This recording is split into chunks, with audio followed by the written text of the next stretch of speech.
Hello everyone, welcome back. In this lesson, we will see the tuple attributes and methods using the directory and also the built-in functions on tuples.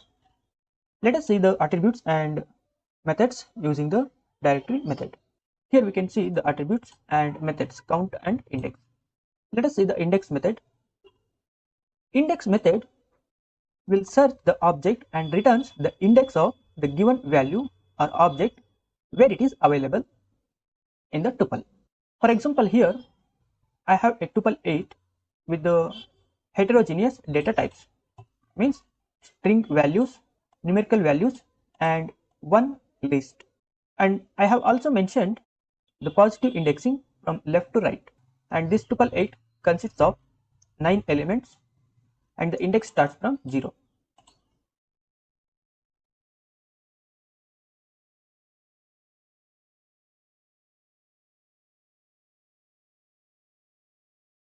Let us use the index method to search the index of 2, means the object string object 2. So the index method uses value or object, and if you do not mention the starting index position, by default it will be taken as 0, and the stop indexation this value, and it returns the first occurrence of the given object, the index of the first occurrence of the given object or value. In the second case, I have mentioned the starting index 4 and the ending index as 8, and I am searching Python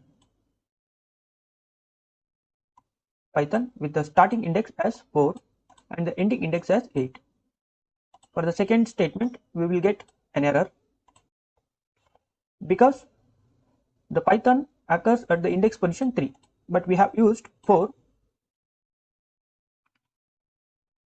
So here if we look at the index position of the object 2, it is at the index position 2. Let us search Python with the starting index position as 4 and the ending index position as 8. So it has returned value error, tuple index x is not in tuple, because we have used the starting index position 4 and the ending index position 8. In between these starting and ending index positions, there is no value or object Python. Let us use the starting index position as 3, where the Python occurs, and the ending index position remains as it is. Now we can see Python appears at the index position 3. Next we have the count method. Count method returns the frequency of occurrence of a specified value. Let us count how many times the 2 object appears in this tuple 9 and also the numerical value 3. So the object 2 occurs only one time, whereas the numerical value 3 has appeared 2 times, means the frequency of occurrence of a specified value. Next, let us see the built-in functions on tuples. The built-in functions are all, any, length, enumerate, max, minimum, sum, sorted, and the tuple constructor itself. Let us see one by one in detail practically. Let us begin with the all method. This method returns true if all elements are true or if the tuple is an empty tuple. Means if all the elements are true, means we know that in Python 0 is considered as false, 0.0 is also considered as false, and all other elements are considered as true. So let us apply all for this tuple, which has the heterogeneous data elements without 0 and 0.0. So we have true. Let us see if we replace 0 and try to execute. So here we can see we have got false, because now I have replaced 0 in place of 3. So 0 is considered as the false in Python, hence we got false. So true if all elements are true means all elements must be of type true, because the Boolean expression true holds good only for any elements which are other than 0.0 in Python. So let us replace this 0 by 3 and let us run this cell once again. So we have got true. If the tuple is an empty tuple, then also all method will result true. If have a tuple with element as 0, then all method will result false. Let us look at the any method.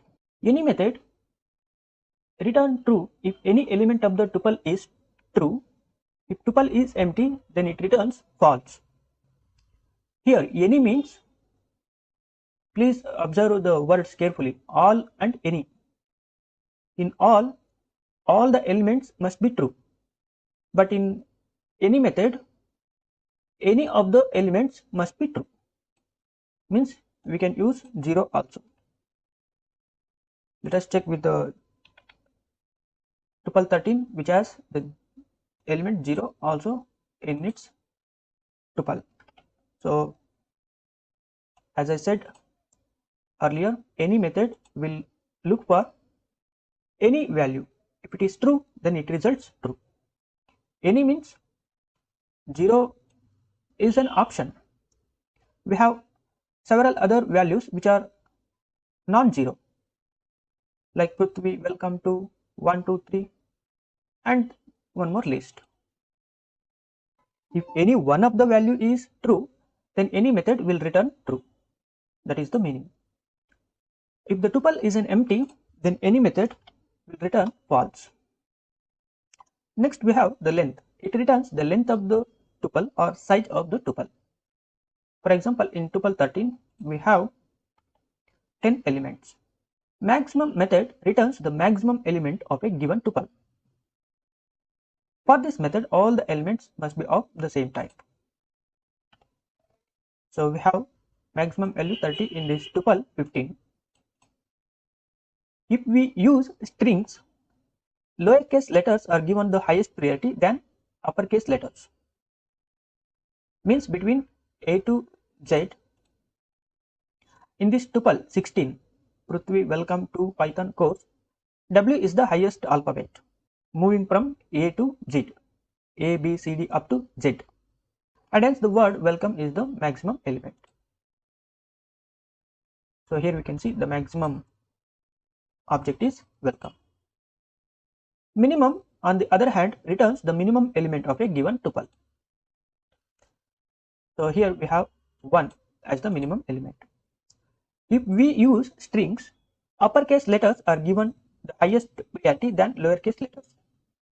So between capital A to Z, in this tuple 18 with the elements Prithvi, welcome to Python and course, P, small p is the highest alphabet and hence the word Python is the minimum element.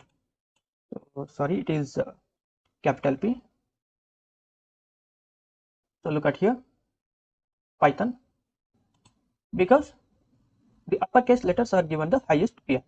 Let us change the course small letter C with the capital letter C and see what happens. We got course as the minimum element because, as I said, if we use strings, the minimum method will give priority for the uppercase letters. So in the uppercase letter, C is the minimum letter which appears before the capital letter. So this is how we have to trace out the minimum and maximum element in tuple. Next we have the sum method. It sums up all the numeric values in the tuple. So we have the sum 69 for this tuple 20.